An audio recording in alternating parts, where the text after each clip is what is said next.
సృష్టి, నూతన సృష్టి. అసలు సృష్టి అంటే ఏమిటి మీరు తెలుసు కదా? సృష్టిలో ఏమున్నాయి? సృష్టిలో చూసారు మీరు? చెప్పండి. గాలి, నీరు, ఆకాశము, కొండలు, పక్షులు, జంతువులు, సమస్త సృష్టి. ఇప్పుడు మనం అనుభవిస్తున్న సృష్టి. ఇంకా ఏమన్నా? ఇప్పుడు మనం కట్టుకున్న పెద్ద పెద్ద బిల్డింగ్లు, మనం తింటున్న మంచి మంచి భోజనాలు, మనం అనుభవిస్తున్న మంచి మంచి రెస్టారెంట్లు, ఇంకా స్విగ్గీలు, జొమాటోలు, ఇది సృష్టి కదా, మన సృష్టి. మనిషి సృష్టించింది ఒకటి, దేవుడు సృష్టించింది ఒకటి. కానీ దేవుడు సృష్టించిన దాంట్లో నుంచి మనిషిని నేర్చుకుంటున్నాడు, ఇంకా సృష్టించుకుంటూ పోతున్నాడు, కొత్త కొత్త సృష్టిస్తున్నాడు. మనం ఏం సృష్టించాము? దేవుడు సృష్టించాం. ఇప్పుడు ఆర్టిఫిషియల్ ఇంటెలిజెన్స్, అది కూడా సృష్టించారు. రోబోస్ వచ్చినాయి ఆల్రెడీ. ఎప్పటి నుంచి రోబోస్ ఉన్నాయి. రోబోలు మన పనిని దొంగిలించి అవి చేస్తున్నాయి. కాబట్టి ఎలా అనుకుంటే మనం ఒకటి ఆలోచిస్తే, దేవుడు సృజించిన సృష్టి అంతా మీరు చూస్తున్నారో చూడటం లేదా? చూస్తున్నారు కదా, చూస్తున్నారు కదా. మరి దేవుడు ఏంటండి ఎలా అంటాడు? పౌలు గారు ఎలా రాయించాడు? ఇక ప్రశ్న వదలవాలి కదా. నూతన సృష్టి ఏమిటి? ఎవడైనా క్రీస్తు యేసునందున్న ఎడల వాడు నూతన సృష్టి అని అన్నాడు. నూతన సృష్టి ఏంటంటే, మళ్ళీ దేవుడు ఆల్రెడీ సృష్టించాడు కదా, మళ్ళీ ఇంకా నూతన సృష్టి ఏంటి? మీకు అర్థమవుతుందా? మీకు ప్రశ్న వదిలేందా హృదయంలో? New creation. Why new creation? ఎందుకు కొత్త సృష్టి కావాలి? దేవుడు ఎందుకు ఈ మాట పలికించాడు? నూతన సృష్టి అని ఎందుకు చెప్పాడు? సృష్టిలో అన్ని కూడా దేవుడిచ్చినవైతే మనిషికి దేవుడు ఏమిచ్చాడు? స్వతంత్రాన్ని ఇచ్చాడు. స్వతంత్రం ఇచ్చినప్పుడు మనిషి ఏ విధంగా అనుభవించాలి? ఏది ఎలా అనుభవించాలో అలా అనుభవించాలి. దేవుడు మనకి మంచిది చేశాడు, అన్నింటినీ మంచిగా చేశాడు. కానీ మనిషి సృష్టి ఎలా ఉంది? అంతా కూడా చెడుగా దాన్ని కంపోజ్ చేశాడు. అంటే దాన్ని తయారు చేసి, తాటి బెల్లం తాగి తాగితే ఆరోగ్యం అని చెప్పుకునే మనమే అదే బెల్లాన్ని తీసుకెళ్లి సారాయి కాస్తారు. అప్పుడు ఆ సారాయి తాగుతూ దాన్ని ఏమంటారు? ఇది కూడా ఆరోగ్యకరమే అంటే దేవుడు ఏమంటాడు? అది పాపం అంటున్నాడు. మద్యపానం దేవుని దృష్టి పాపము. మరి దేవుడు సృష్టించినవన్నీ కూడా మంచివైనప్పుడు మనిషి దానిలో జీవించే విధానం కరెక్ట్ కావట్లా. మీకు అర్థమవుతున్న పాయింట్? అందుకని దేవుడు ఏమన్నాడంటే, ఎవడైనను క్రీస్తునందున్న ఎడల, ఎవడైనను, ఇఫ్ ఎనీవన్ ఇన్ క్రైస్ట్, వాడు ఏంటంట? న్యూ క్రియేషన్, నూతన సృష్టి. ఇప్పుడు ఈ వ్యక్తి దేవుళ్ళలోకి వచ్చాడు అనుకున్నాడు. దేవుళ్ళలోకి వచ్చిన తర్వాత మళ్ళీ బెల్లం ఇస్తావు తీసుకెళ్ళి. ఇప్పుడు ఏం చేస్తాడు? ఈ బెల్లాన్ని సారాయి కాసుకుంటారంటారా? అంత పచ్చడి ఇచ్చావు, ఏం చేసేవాడు? అతడు పచ్చడి ఇస్తే ఏమనేవాడు? అనుకునేవాడు. కానీ ఇప్పుడు మరి సృష్టి దేవుడు ఇచ్చిందే, ఎంత తేడా ఉందో చూడండి మనుషులు. అంతకుముందు చూపులు భలే ఉండే అనమాట. నవ్వుడు చూస్తే వాళ్ళ మీద మనసు పారేసుకునేవాడు. ఇప్పుడు ఎవరిని చూసినా మనసు అదుపులో వేసుకుంటున్నాడు. అంతకుముందు ఈ మనిషి నవ్వురన్నా కదిలిస్తే నోరు వదిలిందా, వామ్మో ఈ నోరు, వామ్మో బాయి. కానీ ఇప్పుడు ఈ నోరు దేవుణ్ణి మాత్రమే స్తుతిస్తుంది. అర్థమవుతుందా? అంటే దేవుడు సృష్టించిన సృష్టిలో ఒక వ్యక్తి అప్పుడు ఒకలాగా ఉన్నాడు, కానీ ఇప్పుడు ఇంకొకలాగా ఉన్నాడు. అందుకే అతని జీవితమే నూతన సృష్టిగా మారిపోయింది. నూతన సృష్టి అన్న అతనికి ఇప్పుడు ఇతను అదే సృష్టిలో జీవిస్తాడు. కానీ ఇతను అప్రోచ్ అయ్యే విధానం వేరే ఉంటుంది. ఇతను వస్తువులు వాడుకునే విధానం వేరే ఉంటుంది. ఇతను మనుషులతో తిరిగే విధానం వేరే ఉంటుంది. ఇతను బిహేవియర్ తేడా వచ్చింది. అంటే పూర్తిగా ఎవరైనా క్రీస్తు యేసునందున్న ఎడల అతను నూతనంగా కనపడతాడు, లేకపోతే నూతనంగా కనపడుతుంది. అంటే మారు మనస్సు పొందుకుంటాడు. ఒక వ్యక్తిని మనం ఇలా చెక్ చేయొచ్చు. క్రైస్తవుడు, నేను దేవుని సన్నిధికి పోతున్నా, దేవుని సన్నిధిలో ఉంటున్నానని ఆ వ్యక్తిని మనం కనుక పరీక్షించాలంటే, ఆ వ్యక్తి అంతకు ముందు ఎలా ఉండేవాడు, ఇప్పుడు ఎలా ఉంటున్నాడో మనం గమనిస్తే చాలు. ఇప్పుడు మనం కూడా మనం పరిశీలించుకోవాలి. ఏంటంటే, నేను అంతకుముందు ఎలా ఉండేదాన్ని, అంతకుముందు ఎవరిని పడుకోవాలి, వేసి పడేవాళ్ళు తిట్టేదాన్ని, ఇప్పుడు ఏమన్నా ఎవరు నేర్పినా అట్లా క్షమిస్తున్నాను. అంతకుముందు ఎవరైనా నన్ను ఒక మాట అంటే అసలు ఊరుకునేది కానీ ఇప్పుడు నేను క్షమిస్తున్నాను. అంతకుముందు నా భర్తనే పిండి ఉతికి ఆదేశేదాన్ని, కానీ ఇప్పుడు నా భర్తను క్షమిస్తున్నానండి. ఎందుకు? నూతన సృష్టి. మారు మనస్సు పొందావు, నూతనముగా మార్చబడింది, హృదయం నూతనముగా మార్చబడింది. అందుకని ఎవడైనా క్రీస్తునందున్న ఎడల వాడు నూతన సృష్టి. పాతవి గతించిన పేజీ తిప్పితే కొత్తవాడు. జీవితంలో మనం మార్చుకోవాలి. పేజీ ఇప్పుడు మార్చాం కదా బైబిల్లో, మన డిఎస్ఐ బైబిల్లో, అకార్డింగ్ టు అవర్ డిఎస్ఐ బైబిల్లో ఏమైంది అక్కడ? ఇట్లా పేజీ పోయింట్ చేశారు. వాస్తవంగా ఆ కొత్త వాయిన దానికి మనం ఇట్లా తీపుతున్నాం. అసలు నిజం కూడా మనం కూడా అలా తీగిపోతే ఎంత బాగుంటుంది దేవుళ్ళకి. కొత్తగా మారిస్తే పేజీ మార్చినట్టుగా మనం కూడా అట్లా మారితే బాగుంటుంది. చాలా చాలా విషయాల్లో పాతవి గతించాలి. చాలా మందికి పాతవి గతించాలంటే మనసు కష్టం. పాతవి పోగొట్టుకోవాలంటే హృదయం భారం. పాతవి తీసేయాలంటే మనసు ఒప్పదు. పాత వాటిని వదిలేయాలంటే మనసు అసలు అంగీకరించదు. పాతవి వదులుకోవాలంటే అసలు మనిషిలో ఉండలేరు. ఒక వ్యక్తినయా నువ్వు ముందు మానేసుకో, ఈ ఆల్కహాల్ నీ జీవితానికి మంచిది కాదు అని డాక్టర్ గారే చెప్పినా పాస్టర్ గారు పక్కన పెట్టండి. పాస్టర్ గారు మాట విని మనిషి చాలా రోజులు అయిపోయింది, సంవత్సరాలు గడిచిపోయింది, ఇప్పుడు పాస్టర్ మాట వింటలా. ఏ వ్యక్తి అయినా, ఏ మద్యం తాగే వ్యక్తి అయినా నేను పాస్టర్ గారు చెప్తే మారానండి అని అంటే, డాక్టర్ గారు చెబితే వింటాడు, అది కూడా 2 రోజులు వింటాడు. పాస్టర్ గారు చెప్తే ఒక్క పూట కూడా వినడం. ఎందుకు తెలుసా? ఏనంతా చెప్తాడు, ఏ ముందు కొట్టేవాడు తెలుసు, నరాలు పీకుతాయి, కళ్ళు చుమ్మంటాయి, మైండ్ తిరుగుడు లాగిద్దు అంటాడు ఒకడు.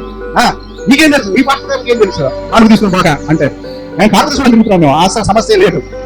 నేను పెట్టారా? దేవుని సన్నిధిలో ఒక మనిషి నూతనముగా మార్చబడటానికి దేవుని వాక్యాన్ని ఆధారం చేసుకోవాలి. దేవుని వాక్యాన్ని హెచ్చరికగా తీసుకుని, దేవుని వాక్యాన్ని ప్రధానముగా తీసుకుని అక్కడి నుంచి ఆ వ్యక్తి మారితే అతనిలో నిజమైన మార్పు వస్తుంది, ఆమెలో నిజమైన మార్పు వస్తుంది. ఎవరని చెప్పి మాస్టర్ గారు అన్నాడు, అట్లా మాట్లాడబాక, మనకు బాధ వేస్తుందంటే, అయ్యారు మీకోసం మారుతానండి. నా కోసం వద్దమ్మా, ఆ మార్పు ఉండదు. నీకోసం మారుతా, నీకు ఒట్టు అంటారు భర్త. ఉంటారా? నా భర్త కదా క్షమిస్తారు తర్వాత. నిజముగా మనము మాట మీద నిలబడేవాడమా? ఇస్తే నిలబడతావా? నిలబడలేము. మరి మనం ఎప్పుడు నూతనంగా తయారవుతాం? ఎప్పుడు మన పాత జీవితంలో అవి ఎప్పుడు గతిస్తాయి? దేవునికి మహిమ కలుగును గాక. ప్రియమైన బిడ్డ, ఈరోజు నీ వాక్యాన్ని సూటిగా అర్థం చేసుకో. నీవు క్రీస్తు యేసునందున్నావా? ప్రశ్న మళ్ళీ. ఎవడైనా క్రీస్తునందున్న ఎడల అని అన్నాడు. ఉంటే, ఇఫ్ అని అర్థం. ఉంటే, ఎడల అంటే ఇఫ్ అని అర్థం. ఒకవేళ నువ్వు ఉంటే నువ్వు పాతలు మొత్తం గతించిపోతాయి, కొత్త సృష్టిగా ఉంటావు, నూతన సృష్టిగా ఉంటావు. అందరూ చేస్తారు కదా అని చెప్పి మనం కూడా చేస్తే, వాళ్ళు చేస్తున్నారని అసలుకే దేవుడు బాధపడుతున్నాడు, నువ్వు కూడా చేస్తే ఇంకా బాధపడతాడు. మనము ఎవడైనా క్రీస్తునందున్న ఎడల వాడు నూతన సృష్టి అని దేవుడు తెలియజేసినప్పుడు, పాతగా అతనిలో గతించిపోయినప్పుడు, అప్పుడు కొత్తగా తను చేసే ప్రతి పనికి ఇతరులకు ఆదర్శంగా నిలుస్తాడు. ఆ రోజు నేను బైబిల్ అసలు వాట్సాప్ గ్రూప్ లేదు, ఏమీ లేదు, నేను దేవుళ్ళలోకి వచ్చాను, ఈ రోజు గ్రూప్ ఒకటి ఉంది, దాంట్లో వాక్యం చదువుతున్నావు అన్నానేమో అంటే ఇతరులకు ఇన్స్పిరేషన్ గా ఉండాలి. పిల్లలు అంతకుముందు మేము పాటలు పాడలేదు, ఈ రోజు పాటలు పాడుతున్నాము. పాటలు దేవుడి సందులో వాళ్ళకు ఒక సమయం కేటాయించుకొని దేవుని స్తుతించడానికి పిల్లలు పాడుతున్నప్పుడు క్రీస్తు నందున్న కదా వాళ్ళు ఉన్నారు. రక్షణ అని ఒక మాట చెప్పాను కదా, రక్షణ పొందుకోవడం అనేది కేవలం ఒక తాడు కొన్నట్టే, కానీ మార్గానికి వెళ్ళాం. నువ్వు విశ్వాస జీవితంలో ప్రయాణం చేయాలి, బాప్తిసం పొందగానే పొందుకోగల టికెట్ ఫ్రీ. ఇక నాకు టికెట్ వచ్చింది చర్చికి, పరలోకానికి అంటే కుదరదు కదా. కారు కొన్న తర్వాత దాన్ని ఏం చేస్తాం? హైదరాబాద్ వెళ్ళాలనుకున్నావు, కారు ఎక్కావు, ఏమవుతుంది? టికెట్ కొనుక్కుంటే సరిపోద్దా? ప్రయాణం చేయాలి. చేయకుండా ఏమవుతుంది? అమెరికా పోవాలనుకో, సముద్రం దాటి అవతలకు పోవాలి. ఏమన్నా టికెట్ కొనుక్కొని నేను ఎక్కడ ఏమన్నా అన్నా అనుకోండి, ఏం చేస్తాడు? వేడే ఉండు అంటాడు. అలాగే మనం ప్రయాణం చేయాలి. విశ్వాస జీవితంలో మనం ప్రయాణం చేయకుండా మనం ముందుకు వెళ్ళకుండా ఉన్నాం అనుకోండి, ఏమవుతుంది? ఆగిపోతాం. అలాగే ఇతరులకు మనం చేసేది ఏదైనా సరే అది ఇన్స్పిరేషన్ గా ఉండాలి, ఇతరులకు ప్రీతిల్పే విధంగా ఉండాలి, దేవుని కొరకు వారిని నడిపించే విధంగా ఉండాలి ప్రవర్తన. అర్థవుతుందా?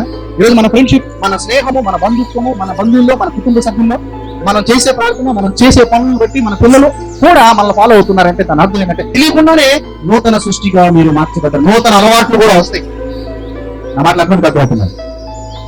నూతన అలవాట్లు మనలో రావాలి, పాత అలవాట్లు మనకు ఉండకూడదు. అర్థమవుతుందా? ప్రశ్న, నీవు ఎవరి పక్షాన ఉన్నావు? నీవు ఎవరి సైడ్ ఉన్నావు? క్రీస్తు నందు ఉన్నావా, సాతాను యందు ఉన్నావా? క్రీస్తు నందు ఉంటే మిమ్మల్ని మీరు పరీక్షించుకోవాల్సిన సమయం మీకు ప్రాసన్నమైంది. మీకు మీరు మార్పులు వేసుకోవాల్సిన అవసరత ఇప్పుడు ఉంది. ఏంటది అంటే, నేను అంతకు ముందులాగా ఉన్నానా, ఏమన్నా మారానా?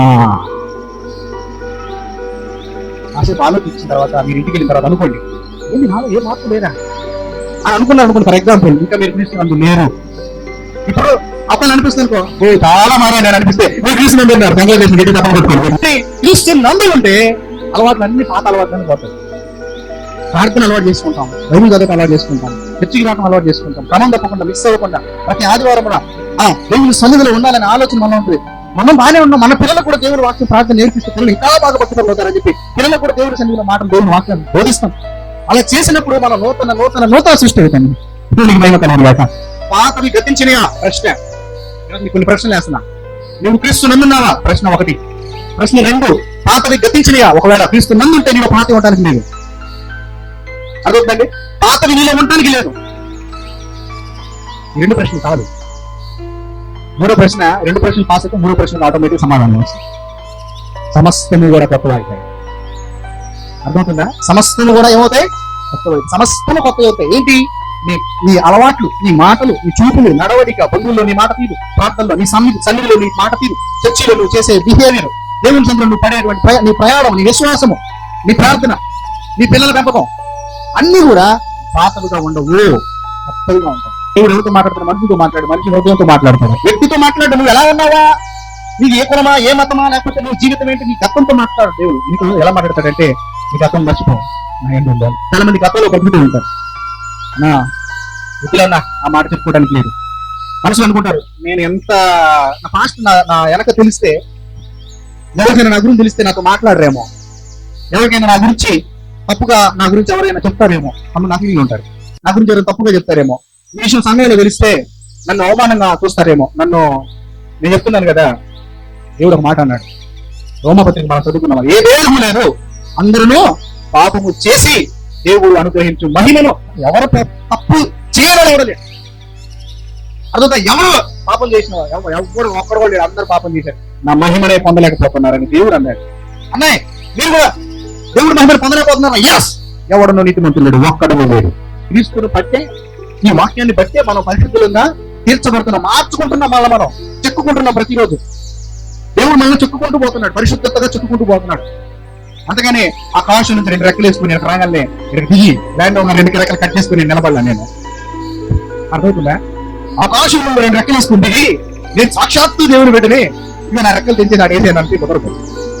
ప్రతిదినము అనుదినము మనలో కొత్తది అవుతూ ఉండాలి. అలా అయినప్పుడే దేవుడు ఒక స్థానంలోకి తీసుకెళ్తూ ఉంటాడు. ఒక్కొక్కళ్ళు ఒక మెట్టు ఎక్కిస్తారు. నన్ను ఇక్కడ ఈ మెట్లకు చూపించబెట్టాడు.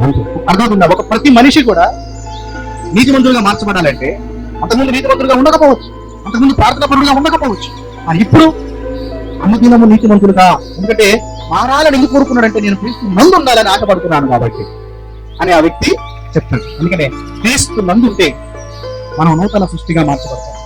ఇక మీద ఈ సృష్టిలోనే మనం నూతన సృష్టిని చూస్తాం. ఎలా నూతన సృష్టి అంటే ఎట్లా చూస్తాం అన్నాయంటే, అంతకుముందు చర్చి ముందు నుంచి నడుచుకుంటూ పోతావు, కానీ చర్చిలో అంతకుముందు పాస్టర్ గారు కనపడతాడు, వందలు చేతి ఏమో అని అనుకుంటాం. అంతకుముందు ఎదురు ఇంద్ర కనపడి వందనాలు చెప్పలేము, అంటే మన పక్క సహోదరికి కూడా వందనాలు చెప్పుకోలేము. చెప్పకపోతే ప్రార్థన చేసుకోమా అది చాలా సార్లు టీవీలోనో, రేడియోలోనో, వాక్యంలోనో ఎక్కడో కనపడుతూ ఉంటుంది. అయినా దేవుడిని పట్టించుకోం. అంతకుముందు ఆయన ఏం చేసుకుంటాడు? నూతనంగా నిన్ను మార్చుకుంటున్నాడు. నువ్వు కూడా అంగీకరించాలి. ఇప్పుడు చర్చికి వస్తావు, మళ్ళీ నువ్వు చర్చికి నూతన సృష్టి. అమ్మ ప్రార్థన చేసుకోవాలనిపించింది, నువ్వు ప్రార్థించుకోకపోతే నూతన సృష్టి. పాస్టర్ ఎక్కడ పెడతాడు, అయ్యా వందనాలు అనే బాగున్నారా, నూతన సృష్టి. కనపడంగా అయ్యా బాగున్నారా, వందనాలు. ఎందుకు ఇదంతా జరుగుతుందంటే నువ్వు క్రీస్తు నందు ఉన్నావు అని నీకు ఒకసారి తెలియజేస్తుంది. మనలో ఎప్పుడు వస్తుంది ఆ యొక్క స్పిరిట్, ఆ అద్భుతమైనటువంటి ఆ యొక్క ఆలోచన ఎప్పుడు మొదలవుతుందంటే క్రీస్తు నందుంటే. ఇవన్నీ ఎప్పుడు జరుగుతాయి అంటే మారు మనస్సు మనలో మొదలైన రోజు జరుగుతాయి. చాలా మంది మారు మనసు పొందుకొని బాప్తిసం పొందుకొని ఇంకా మారు మనసు అయిపోయింది, బాప్తిసం అయిపోయింది, ఫినిష్ అనుకుంటారు. నూతనంగా మార్చబడడం మానేస్తారు అని చెప్తున్నా. ఎగ్జామ్ రాశాము, పాస్ అయిపోయాము, 10th క్లాస్ లో ఫస్ట్ మార్క్ వచ్చింది అని ఇంటర్మీడియట్ జాయిన్ అవ్వకుండా ఇంట్లో ఉన్నాడు అనుకోండి, ఏమవుతుంది? అక్కడితో అయిపోతాడు. అర్థంగా? నా పేరు ఊరు మొత్తం వేశారు, నేను ఫస్ట్ ర్యాంక్ వచ్చాను 10th క్లాస్ అన్నాడు అనుకోండి, గొప్ప బాగుంది. మరి ఇంటర్మీడియట్ లో కూడా రావాలి కదా, ఫస్ట్ డిగ్రీలో కూడా రావాలి కదా, చదువుకోవడానికి ముందుకు వెళ్ళిపోవాలి కదా. చదువుకుండా 10th క్లాస్ అయిపోయింది అందరూ కానీ మనకన్నారు. అర్థమైందా మీకు లాజిక్? ముందుకు వెళితేనే జీవితం, అది విశ్వాసంలో అయినా నిజ జీవితంలో అయినా ముందుకు వెళ్ళాలి. అడుగుతుందా? ముందుకు వెళ్లకుండా నేను బాప్తిసం తీసుకున్నాను కదా అని మారుమని పొందుకున్నాను కదా అంటే కుదరదు. పాతవి గతించినయా? దేవుడు ప్రశ్నిస్తున్నాడు. పాతవి గతించినయా? షాప్కి వెళ్ళి ఏం చేస్తాం? కొత్త టీవీకి వెళ్ళాం. అదే ఎంత ఎంతండి? ఒక జస్ట్ 1 lakh rupees అంటే ₹1,00,000. సరే మొత్తానికి ఎట్టకేది బజాజ్లోనో ఈఎంఐలోనో పెట్టి ఏదో చైనా మీద ఏదో డబ్బులు మొత్తానికి క్యాష్ చేసుకొని డబ్బులు ఇస్తాం. అప్పుడు అడిగి చేస్తాడంటే టీవీ ఉపదిస్తా ఉంటాడు. హలో టీవీ ఉపదిస్తాను, ప్యాక్ చేస్తాను, కొత్త తీసుకురావయ్యా. ఏమంటా? ఏంటమాట? కొత్త తీసుకురా. అది ఆడబెట్టావు, ఎప్పుడు పెట్టావో, ఎంతమంది చూశారో, ఎంతమంది రొక్కారో, దాన్ని వచ్చేసారు మనకు ఇదిగా నాకు కావాల్సింది లోపల పెట్టిన ప్యాక్ చేసి ఆల్రెడీ తీయకుండా ఉన్నదే దాని బట్ట అంటారా? అంటారా? ₹1,00,000 పెట్టి టీవీ కొంటుంటేనే కొత్తది కావాలంటున్నావే. ఆయన రక్తం పెట్టుకున్నాడు నిన్ను, నువ్వు కొత్తగా మారకపోతే అట్ట. ఆయన రక్తం పెట్టుకున్నాడు, స్వరక్తం ఇచ్చి క్రయధనముగా నిన్ను కొన్నాడు ఆయన. నువ్వు ఇంకా మారట్లా? మార్చబడాలి మనం. నూతనంగా మార్చుకోవడం. దేవుడు మనకి ఎలా ఇచ్చాడు తెలుసా? ఏ వస్తువు అయినా కొత్తది పాతదవుతూ ఉంటది. నేను ఒక్క మాట చెప్పి ముగిస్తా. ఏ వస్తువు అయినా కొత్తది మంచిది ఏదన్నా కొని కొత్తది ఇంట్లో పెడితే పాతదవుతూ వస్తుంది. కానీ దేవుడు మనకి ఎలా పెట్టాడు సార్? పాత దాని నుంచి కొత్తది ఛాన్స్ మనకి ఇస్తాడు దేవుడు. ఎంత గొప్ప దేవుడు చూడండి. ఏమంటే ఎంత మంచి అవకాశం మనకుంది. ఈరోజు మనం పాతగా అయ్యాం, పడిపోయాం, జీవితంలో ఎదుగులేదు, ఏదో విషయంలో మనం పడిపోయి పాతగా అయిపోయాం. ఆ దేవుడు ఏం చేశాడు? కొత్తగా అయ్యే అవకాశం ఇచ్చాడు. ఏ వస్తువైనా కొత్తగా మార్చగలరా మనం? కొత్తగా అయ్యే మనమే న్యూగా అయ్యే అవకాశం దేవుడు ఇచ్చాడు. అంత వండర్ఫుల్ దేవుడు అండి మన దేవుడు. ఎంత అద్భుతమైన దేవుడు మనకున్నాడు. మనసు కొత్తగా అయిపోవాలి. నువ్వు ఏ స్థితిలో ఏ ఏజ్లో ఉన్నా, నువ్వు ఏ వయసులో ఉన్నా, నీ పింఛన్ అవుతున్నా నీకు కొత్తగా మారచ్చు.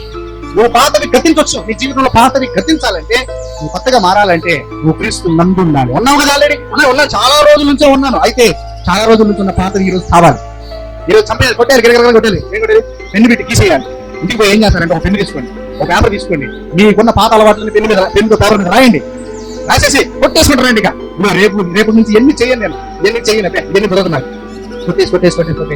కొట్టేమంటే మంచి రాసి కొట్టేది, గొప్ప తీసి పాతది రాసి కొట్టేసుకుంటారండి. దేవుడు మారుస్తారు. ప్రభు ఏం కొడుకుంటున్నాడంటే, సీరియస్ చెప్తున్నా మాట, ప్రభు నందు ఉండండి. అలా ఉంటే మీరు నూతనంగా మార్చబడతారు. తీవ్రంలో కూడా అందరూ బాగా ఉన్నాయి.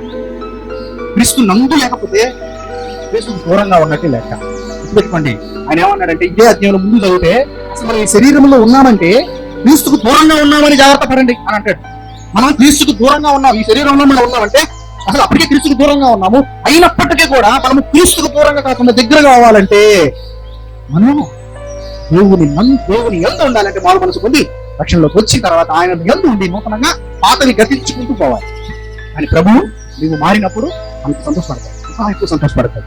తన దేవదూతలను నీవు చూసి తన దేవదూతలతో సంతోషపడే విధంగా ఈ రోజు ఏదైనా ఉందంటే అది నీ మార్పు, నీ మారు మనస్సు, నీ నూతన జీవం నీలో కలిగినప్పుడు ఆ ప్రభువు సంతోషంగా నిజంగా ఆయన ఎప్పుడైనా ఆనందిస్తాడంటే ఆ ఒకరోజునండి.